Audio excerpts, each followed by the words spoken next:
Sweet art cakes YouTube channel එකෙන් අද මම ඔයාලට පෙන්නන්නම් රග්බි තීම් එකට බර්ත්ඩේ කේක් එකක් හදාගන්නේ කොහොමද කියලා. මුලින්ම මම කේක් බෝඩ් එකේ මේ විදිහට බටර් අයිසින් ටිකක් ගාලා එක කේක් ලේයර් එකක් තියාගන්නවා. මම මෙතන අරගෙන තියෙන්නේ අඟල් 6 ට්‍රේ එකක දාලා බේක් කරගත්ත බටර් කේක් ග්‍රෑම් 500ක්. ඊළඟට ඒක උඩින් අනිත් ග්‍රෑම් 500 කේක් එකක් තියාගෙන මේක ක්‍රම් කෝට් කරගන්නවා. මේ කේක් එක ෆොන්ඩන්ට් වලින් කවර් කරගන්න හින්දා ක්‍රම් කෝට් කරාට පස්සේ මම ෆ්‍රිජ් එකට දාගන්නේ නැහැ. දැන් මම ක්‍රම් කෝට් කරගත්ත මේ කේක් එක කොළ පාට ෆොන්ඩන්ට් එකකින් කවර් කරගන්නවා. කවර් කරගෙන ස්මූත් එක ආධාරයෙන් මේ විදිහට වටේ හොඳට නීට් කරගන්නවා.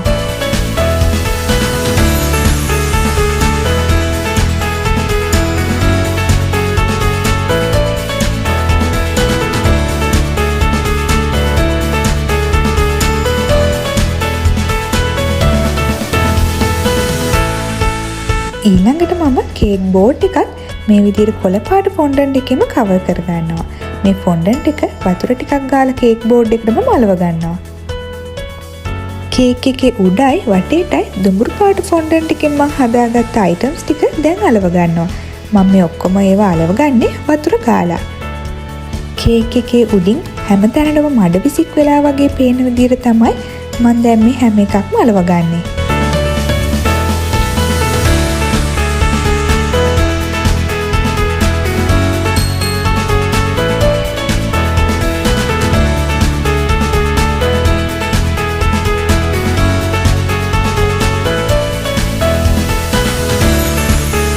ඊළඟට මම ෆොන්ඩන්ට් වලින් හදාගත්ත රග්බි ප්ලේයර්ව කේක් එක උඩින් තියාගන්නවා.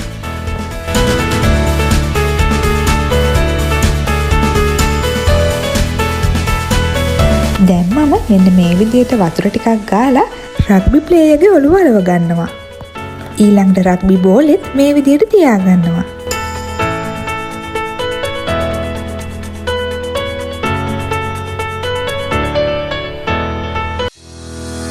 දැන් මම නම්බර් 20 නොසල් එක දාපු කොළ පාට බටර් අයිසින් වලින් කේක් එකේ යට කොටස වටේට පයිප් කරගන්නවා. ඊළඟට කේක් බෝඩ් එකේ ෆොන්ඩන්ට් වලින් කපාගත්ත අකුරු ටිකක් මෙන්න මේ විදිහට අලව ගන්නවා.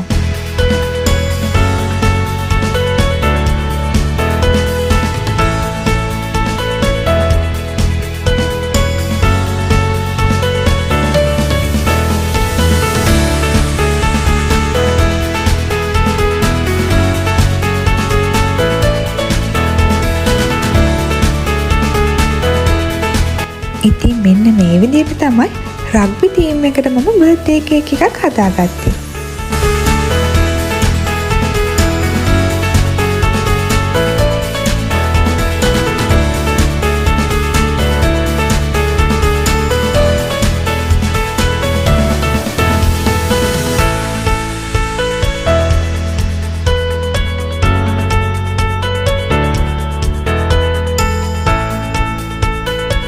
මේ වගේ අලුත් වෙනස් විදිහේ කේක් ඩිසයින්ස් හදන්න කොහොමද කියලා බලාගන්න මතක ඇතුව sweet art cakes YouTube channel එක subscribe කරලා තියාගන්න.